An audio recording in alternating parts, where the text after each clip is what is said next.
Welcome back to another edition of the Disney Dish Podcast with Jim Hill. It's me, Len Testa, and this is our show for the week of September 2nd, 2019. On the show today, a quick D23 wrap-up, and special guest Christina Testa-Harrison gives us the lowdown on the new Mickey's Not So Scary Halloween Party, while Jim provides some history on this classic fall event. And speaking of Jim, let's bring in the man who's trying to find out whether other foods are better when you explode them, like corn.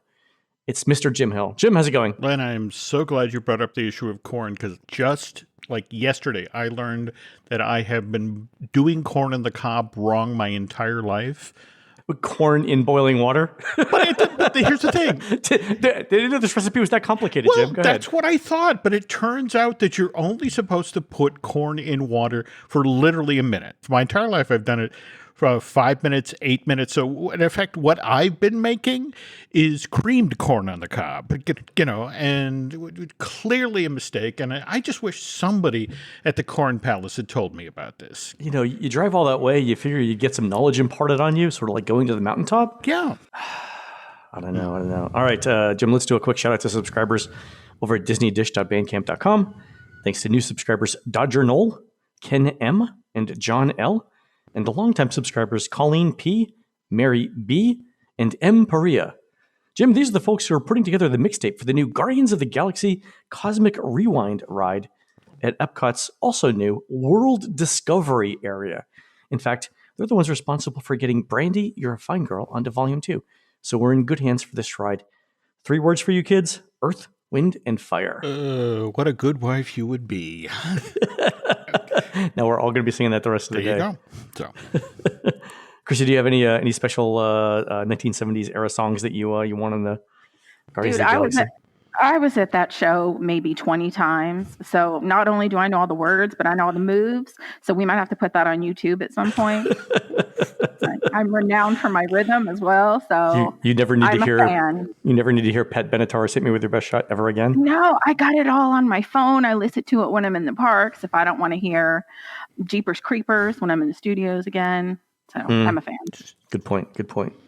All right, folks, let's do the Disney Dish News. Don't forget, folks, it's brought to you by Storybook Destinations, trusted travel partner of the Disney Dish Podcast.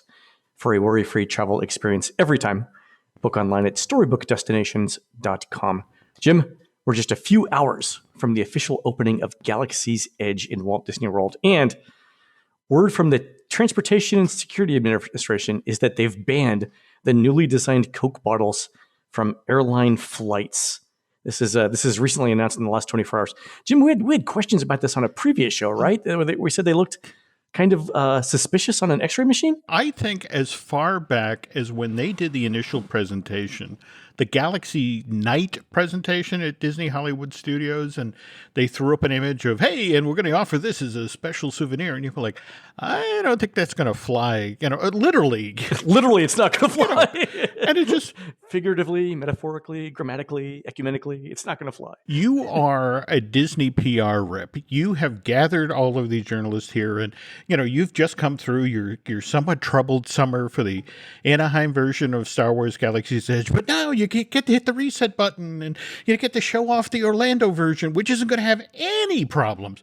And as you're standing there in the press event, the Orange County Register story drops. At this point, I'm beginning to think that if you check your Arabesh, Batu actually stands for Ancient Indian Burial Ground. Not to forget, Jim, but as we're opening this, a hurricane is bearing down on Central Florida. This is what I mean. Did we know that we were going to be smited? Did we all know that? I don't know. But this all started, evidently, a gentleman called Ash Best reached out through Twitter to the Ask TSA account and gave a photo of one of the Coca-Cola containers. And the TSA responded, thanks for asking. And basically what they said is replica and inert explosives aren't allowed either carry-on or check bag. So this is literally a no-go. Not just bringing them on a plane, but literally putting it in your suitcase. If you talk with the folks at Imagineering, they recognized that we have our $200 construct your own lightsaber. We have our $100 $100 build a droid. Yeah. That's going to be out of reach for a good portion of our guests. Never mind, the limited amount of people who can get in daily to do this experience. But everybody can buy the $5 detonator Coke thing. They can bring it home. They can put it on their desk at work. And it's a great conversation. It's a conversation piece. No, exactly. That's exactly. And you know what's going to be the new conversation piece now, Jim? A Ziploc bag full of blue milk. Here's a tip for our listeners. Make sure you get the one that zips, not the one with the two sort of lines. You just get it at Splash Mountain. You get the one at Splash Mountain. Exactly, Splash Mountain, it's free. Yeah. Exactly. Yeah. I don't know. What this reminds me of is, do you remember how August of 2006, when that story broke about terrorists were going to be carrying liquids on planes and shampoo bottles and snow globes and exactly. It effectively killed the Disney snow globe business because the TSA set a limit of 3.4 ounces of liquid. That's all you could bring on a plane. And even the smallest snow globe, the 2.5-inch diameter one, had 4.7 ounces of liquid in it. It was funny that you mentioned this because over the weekend, Laurel and I were in the Friends Pavilion, and they had a small selection of snow globes for sale. And it immediately brought us back to the pre-9/11 security days when snow globes were actually a thing with Disney.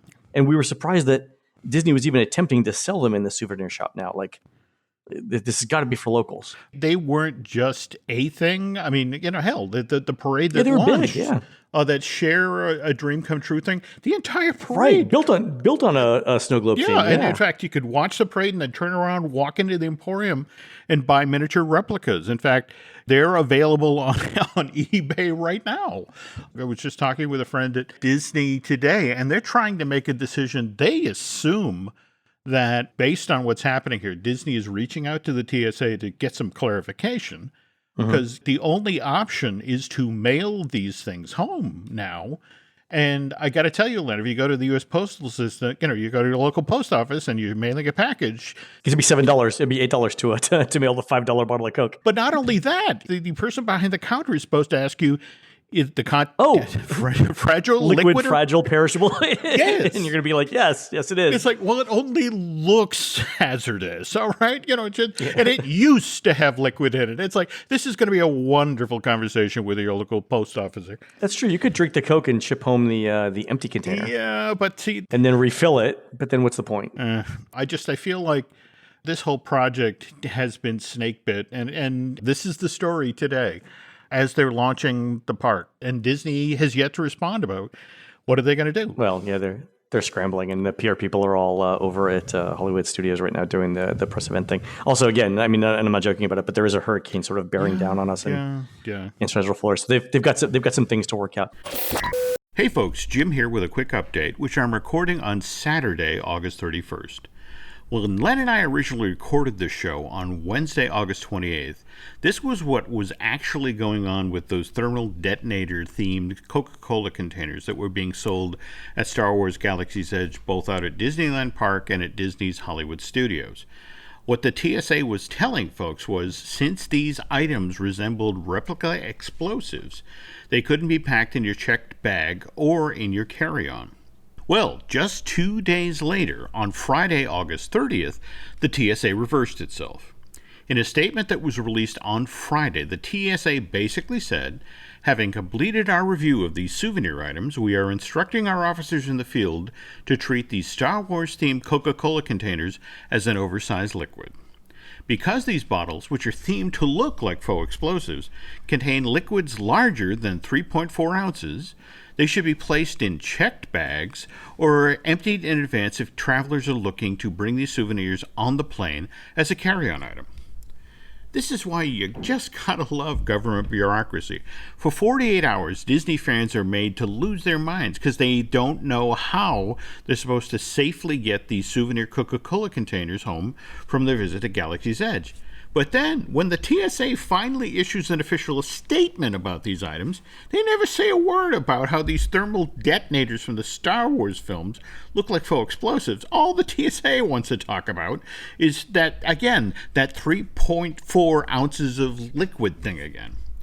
So, it's now okay to bring your Star Wars souvenir home. You can bring it on the plane if you empty it first before you put it on your carry-on. On the other hand, if you want to take a full one home, well, that has to go in your check bag. But me personally, folks, I don't know as I would recommend that idea.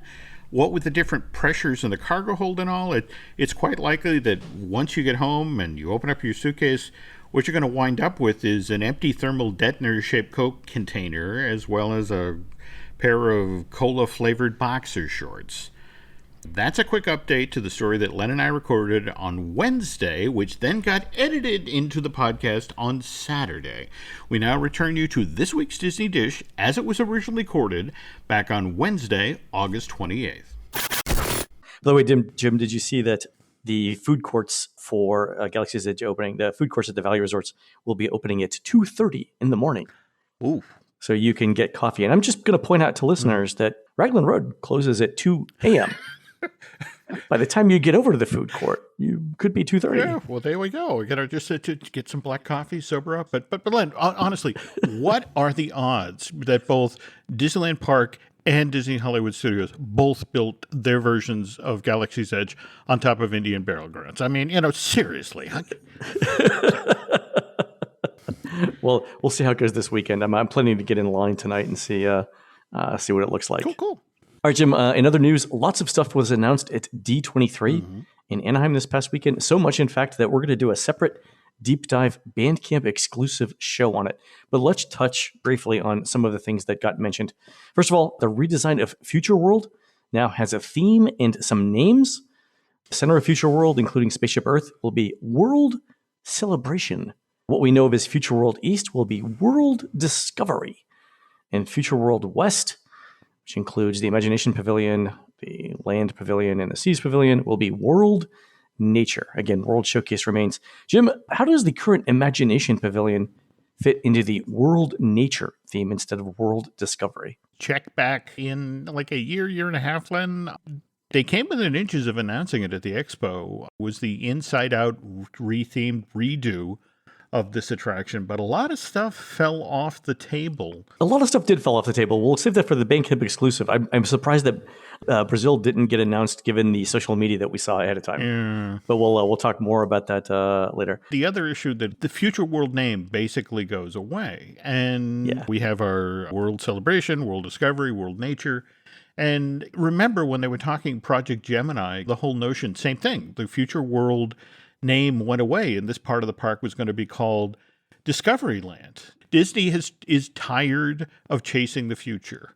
What they want to do with what they're doing for the front half of this theme park is create an evergreen. And that, I don't mean just all the trees they're planting. They want a section of this park that they don't have to keep circling back on. They don't have to constantly chase to stay current. So yeah, if they don't call it Future World, no one will be reminded that it's supposed to show the future. There you go. So I get it. Also, Jim, a new Mary Poppins Dark Ride and House and Street are coming to the UK. And we thought this originally could be anything from a dark ride down to a merry-go-round. And indeed, some early concept art showed a merry-go-round. It did. For it. You mentioned Brazil, but when that project got pushed back, suddenly there was a lot more money to be spent, in other portions of a World Showcase. And so this is what happened. We went from sort of a low-tech meet and greet with Mary and Jack and a carousel in the park to this is a pretty sizable thing, though this is a really fluid attraction that Disney is now throwing a lot more money at this idea, but they haven't necessarily locked anything other than you enter through Cherry Tree Lane and you get to go into the Banks' house and you get to look up at Admiral Boom's house while you're standing outside. What's inside? TBD. It could go anywhere from sort of a super deluxe meet and greet similar to Anna and Elsa's Summer House to a legitimate dark ride. But right now, this is very, very fluid, Len. I'm hoping that the gift shop exit to this has Rosetta Stone tapes where you can that you can buy and learn how to do Dick Van Dyke's Cockney accent. I would pay a lot of valid money for that. Remind me on a later show that the Dick Van Dyke actually tells an amazing story about the veteran voice actor. Walt Disney himself told Dick to go talk to this guy to learn a Cockney accent. So he learned it from a legitimate guy from the UK whose face you'd recognize in an instant. He did all sorts of television, 60s and 70s, and Dick was like, "It's his fault, not mine." So,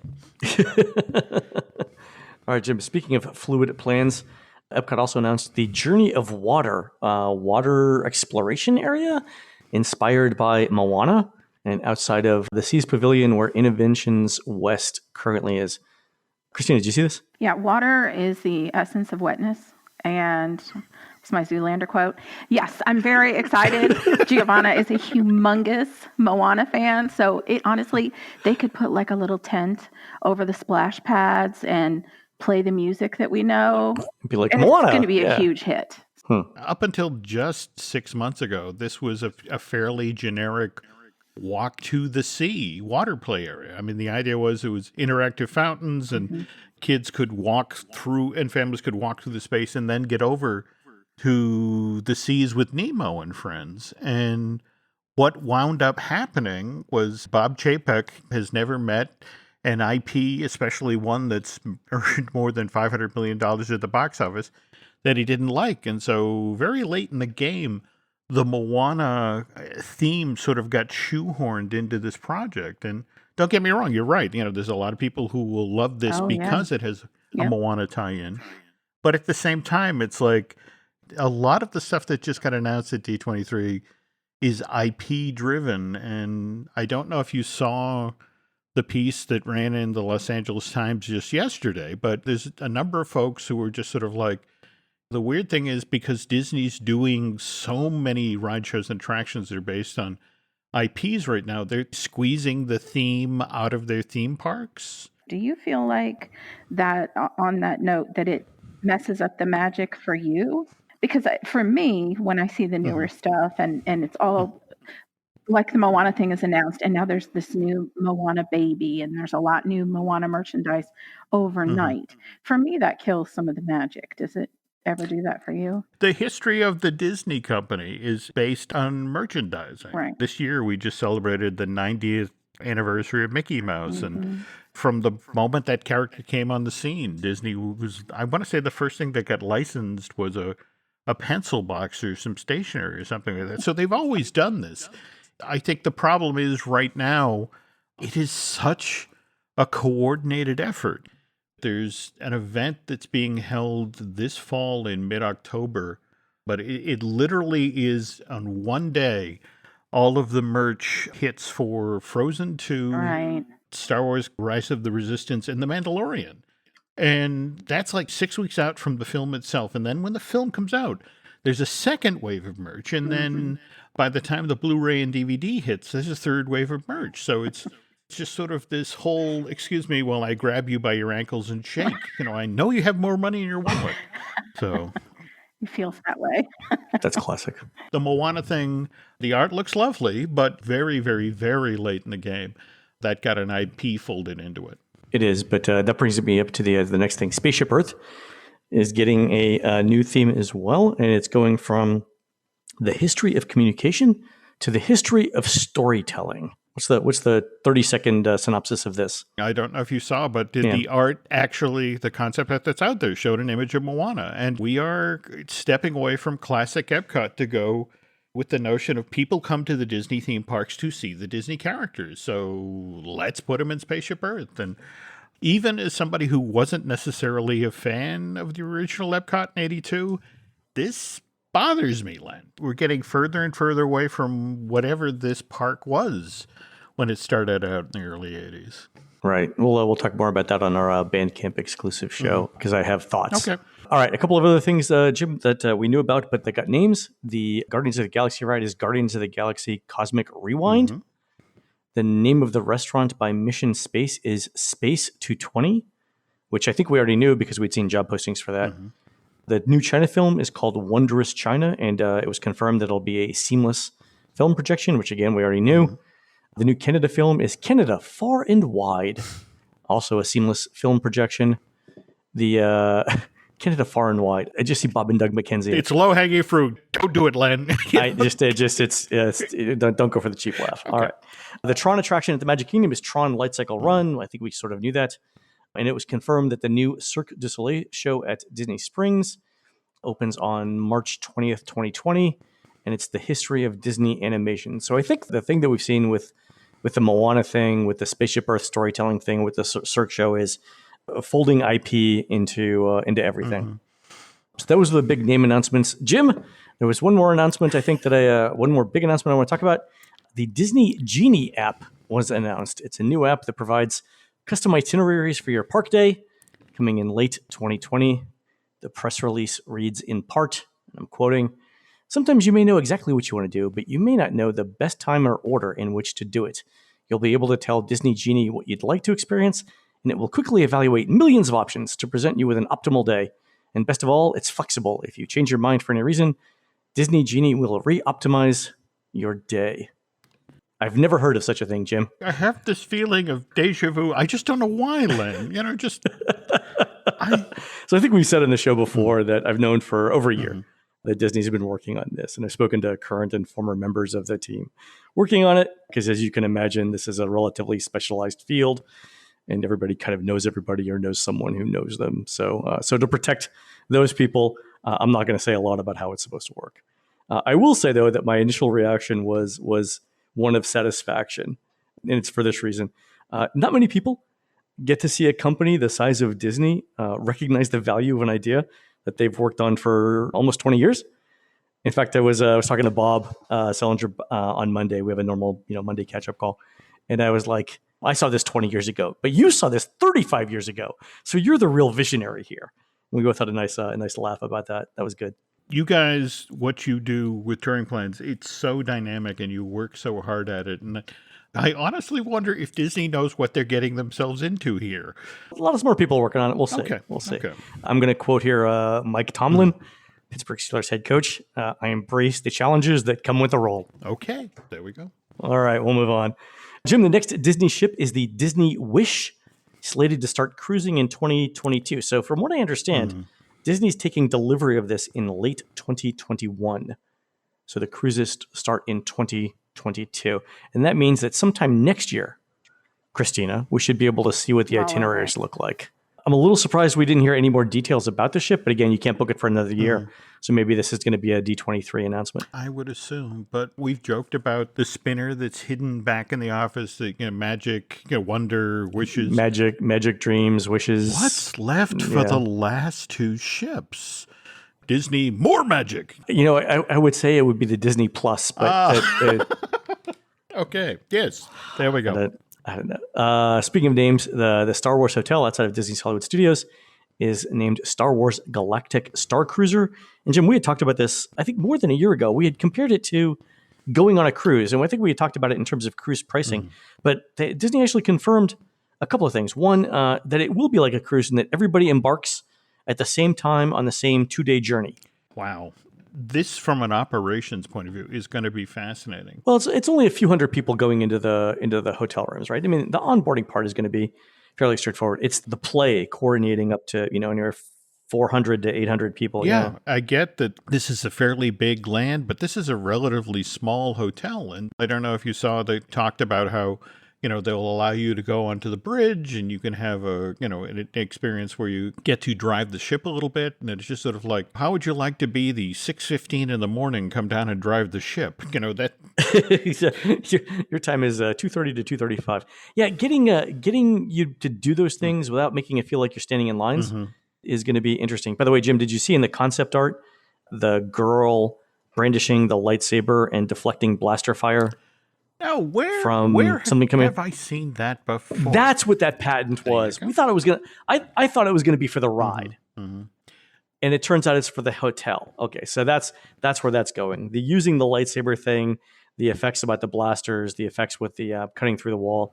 That's going to be the hotel. Well, and no, actually, the cutting through. I don't know if you saw the footage that they put out there for Rise of the Resistance. Oh, Rise of the Resistance. Sorry, I mixed up the two. Yeah. There, they showed the lightsaber cutting through. Actually, it looked like the ceiling. That's being used for that moment in that ride. Whereas this Star Wars Jedi lightsaber training, that's for the hotel. It's Kind of a mix and match situation. The other thing that I thought was interesting in the concept art for Star Wars Galactic Star Cruiser is the return of droids in the concept art. Tinier space and bigger price tag. Yeah, fair enough. All right, we'll talk about more of that in our upcoming Bandcamp exclusive show. A couple of other things. The Permanent Illuminations replacement is called Harmonious, with a capital U and a capital S at the end. This is a celebration of Disney animation music from different countries. So I'm guessing that Morocco will have Lion King and so on, and UK will have Mary Poppins, et cetera, et cetera. Yeah. China, Mulan. Yeah, that's what we're expecting, right?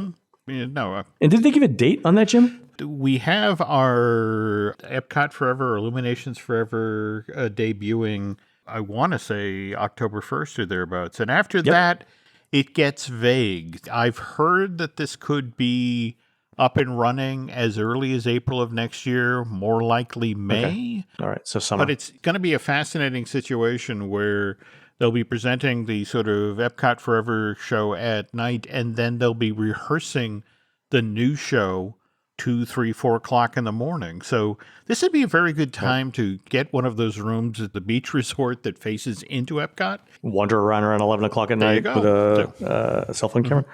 Fair enough. Jim, my favorite announcement of the entire D23.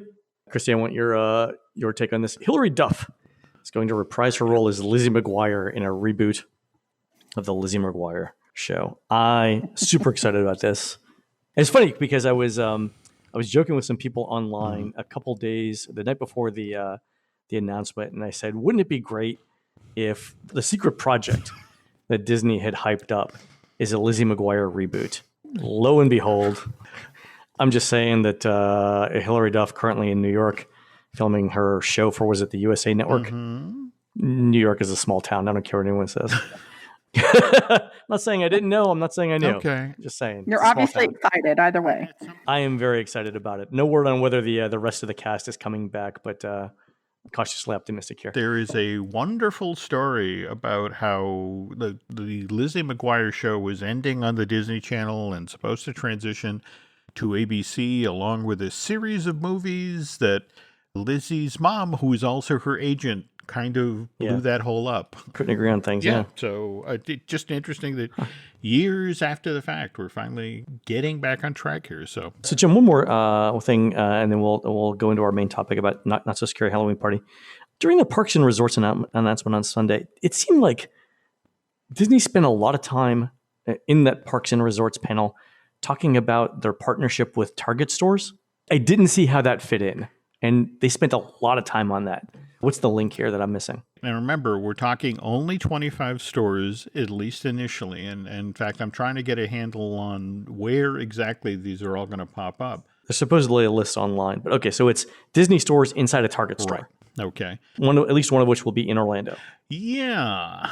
And again, you got to remember, we are just 18 months or so out from the most magical celebration, the 50th for Walt Disney World. Yeah. And supposedly these 25 are a sort of a trial run for literally there being a Disney store. The way it's designed is it's supposed to straddle a soft goods sections of the park and the toy aisle.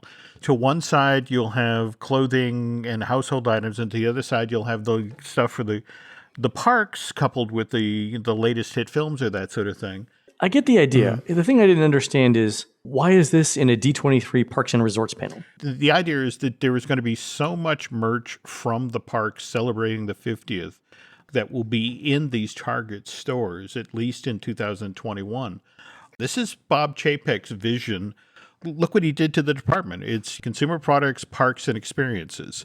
In his mind, it's all one thing. So the notion is you should be able to go to your local Target and buy something that makes you think of, oh, the Disney parks, and how I need to go there to experience this new show. One of the more interesting parts of this discussion is that supposedly Bob has seen those families who were walking around the park with the T-shirts that, they had printed. Yeah, the etification of T-shirts and then Disney copying those. That's it exactly. The whole notion of what if, say, if you were able to go to Target.com, you could get those made, with licensed Disney imagery.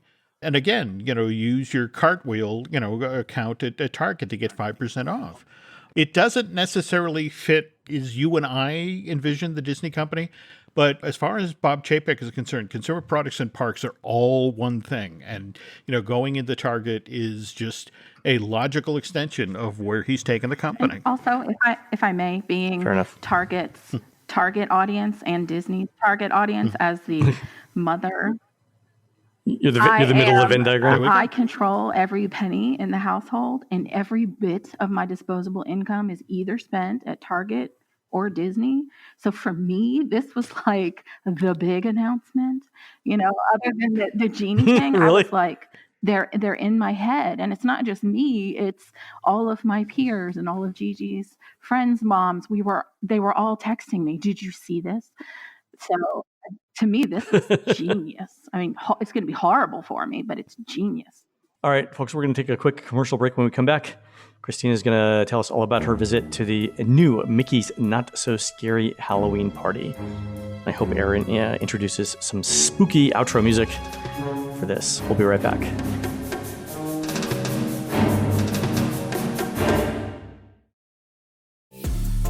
This episode is brought to you by Amazon Business. We could all use more time. Amazon Business offers smart business buying solutions, so you can spend more time growing your business and less time doing the admin. I can see why they call it smart. Learn more at amazonbusiness.com. Adobe Acrobat Studio, so brand new. Show me all the things PDFs can do. Do your work with ease and speed. PDF Spaces is all you need. Do hours of research in an instant with key insights from an AI assistant. Pick a template with a click. Now your prezzo looks super slick. Close that deal? Yeah, you won. Do that, doing that, did that, done. Now you can do that with Acrobat. Now you can do that with the all-new Acrobat. It's time to do your best work with the all-new Adobe Acrobat Studio. All right, folks. Many of you longtime listeners know my younger sister Christina from her exploits on the old WDW Today podcast. Much younger, on the old WDW Today podcast, where she's told stories about throwing up in ponchos while riding buses. Yeah, she's mom now, and it's different. Exactly, things change, but some things don't change. And one of the things that don't change is Chrissy's willingness to do some research for us. In this case, we sent Chrissy to the first Not So Scary Halloween party of 2019, which I believe was April, May, August. Yeah, okay, whatever. August. Exactly. So we know that there's a bunch of new things in 2019. So yeah, I've been every year for the last 75, and this was the first time that I felt that panic, that you get when you're a mom and you want your kid to do every single thing. Even knowing that I'm going 3 more times and she's coming. Oh, you brought Giovanna, Gigi. Oh yeah, Gigi came, 6-year-old, and she was Moana, and no, she knew that this was a work trip, and she understands, and she knows, mommy's going to take 1,000 pictures and all of that. But there was so much to do. I have never seen an event where I'm panicked, and I know which bathrooms are best. I'm there 5 times a week, but right. I still felt that a little bit of panic because there are so many things to do, and it is absolutely impossible to do all of them in one night. You really have to go. Give me an example of some of the things that there are to do. You have to see the show, the Hocus Pocus. If you're at all a fan of any villain, Dr. Facilier nailed it. It was fantastic, but it's led by the Sanderson sisters, Hocus Pocus. Parts of it, I would say, were teeny bit maybe spooky for the younger kids. There seemed to be a little bit of a couple freakouts where we were standing, but it could have been that they were all hopped up on sugar. The show was fantastic. Could be. I have to say the biggest hit with Giovanna and her buddies was the Descendants dance party. Descendants, very big deal. Disney's cashing in on that wisely. Still, because that's been around for a couple of years. Descendants 3 came out. Yes, it has been around for a while. Descendants 3 came out, to Jim's point, yes, did well. And now all of a sudden, I just took Gia to do the mermaid makeover at Pirates League, right? We loved that. Well, I saw 2 days before, so it was August 14th, I saw there were Descendants costumes in the shop as you come off of Pirates of the Caribbean. Well, immediately we started thinking like, they're going to have a makeover. Well, they don't have an official makeover. It's not on the website. It's not when you call Magical Moments, but they have moved these $100 costumes, or $99 for the Descendants costume, to the front. So they're on the rack at the Pirates League, but it's not an official makeover. You have to still buy. You got to buy the $99 It's off menu. costume. Yes. But they have the wigs, they have the crowns. In-N-Out burger of animal style. Oh my God, I love this. Yes. Okay. And you pay more for that than you do one of the on-menu makeovers. Absolute genius. So to me, the Descendants dance party, very big hits. And it all it was is, it's not like they have the characters there. They have them on screen, and they have these prompts that the DJ will play. It's really fun music. I think I sent you some video of Gigi dancing. Super fun. And all of the hosts, are dancing with the kids. And of course, they're wonderful. And they get all of the more reluctant children involved. That was great.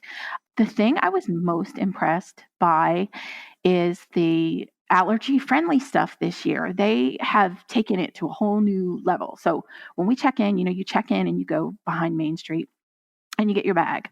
Well, I said I need a regular bag and I need allergy-friendly bags. I wanted to test it out and see, what do you do? Is it fun for the poor kids that can't eat peanuts or have any number of the 8 allergies that they cover?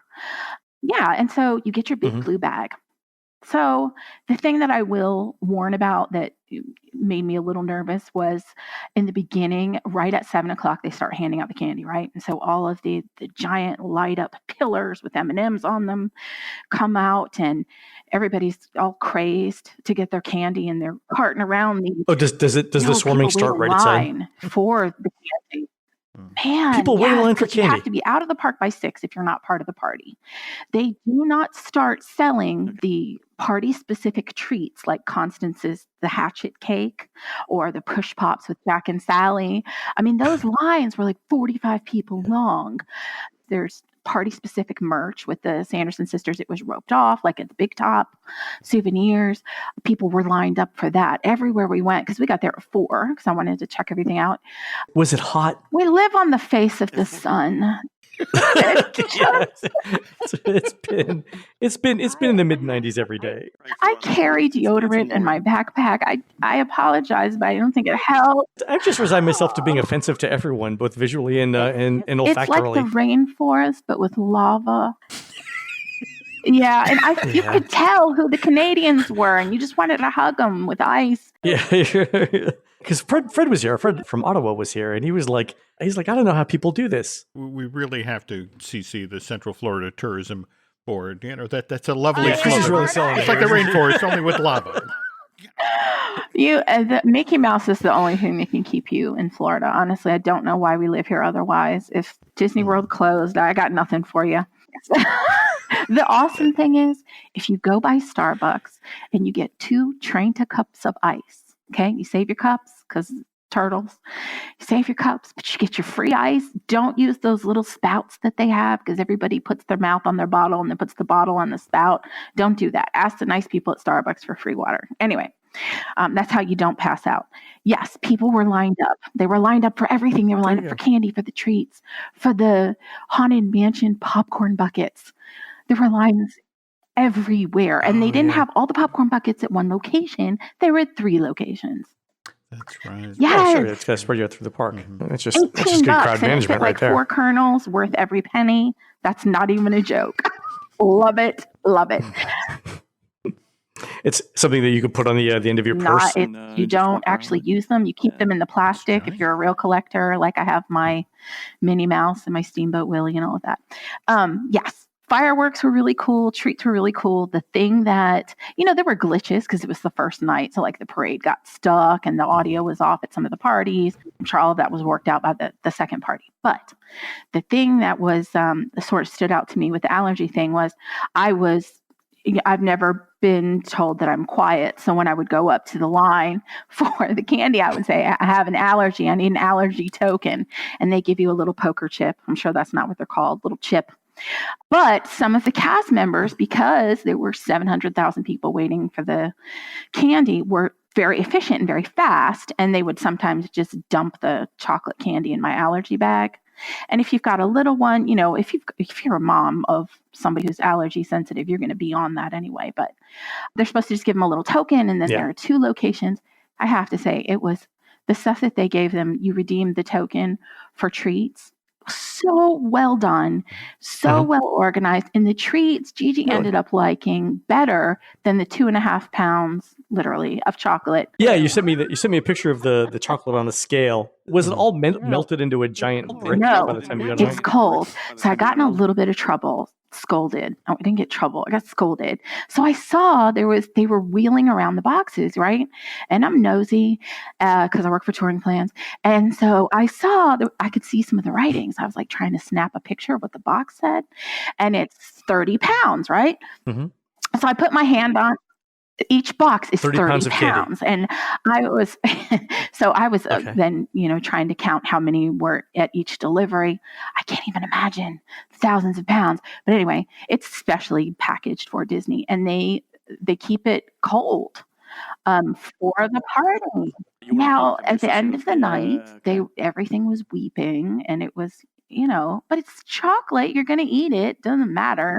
It's still wrapped up, and it's still wonderful. And of course, Mars always has like 1 or 2 new things, like they bring out their shiny new stuff during this party to show off. When you get your initial bag, when you go in, you get your treat bag, and then you get your initial like welcome bag that has like 6 pieces in it to start you off. So that alone is pretty awesome. It was really good fun. The allergy thing was probably my the highlight for me, that you got better stuff. You get gummy bears and gummy worms and these really good cookies. You can get some toys. To me, it was better than just the 2.5 pounds of chocolate. That's fantastic. Can you describe what you got when you turned in the tokens?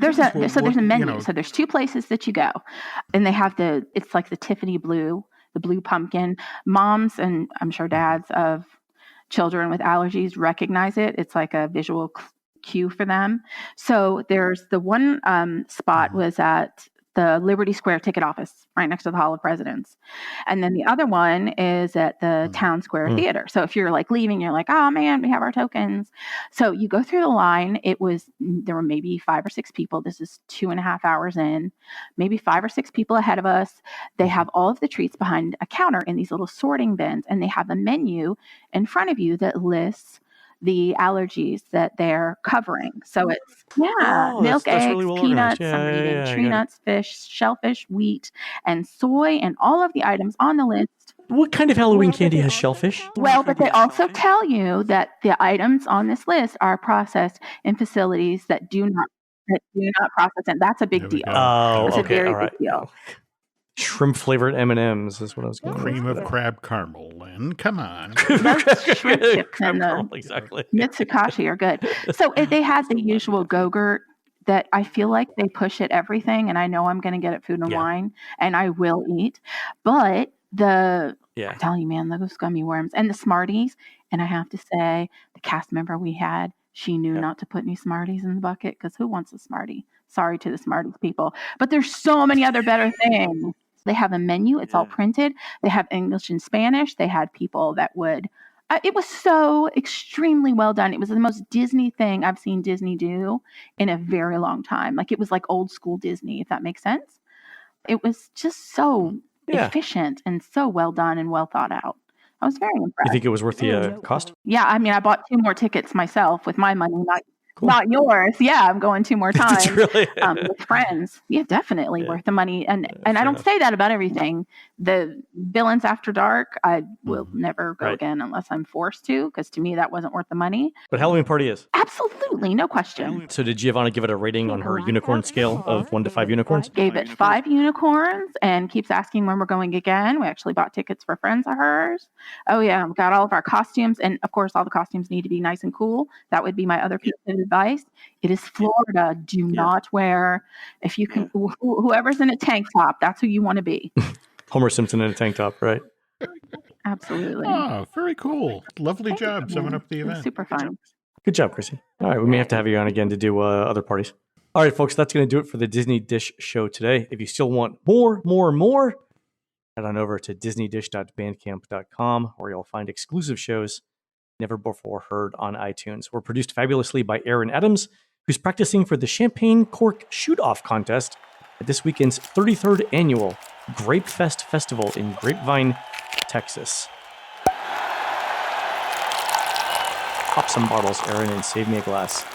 While you're waiting for those results, please go into iTunes and rate our show and tell us what you'd like to hear next. For Jim, this is Len. We will see you on the next show.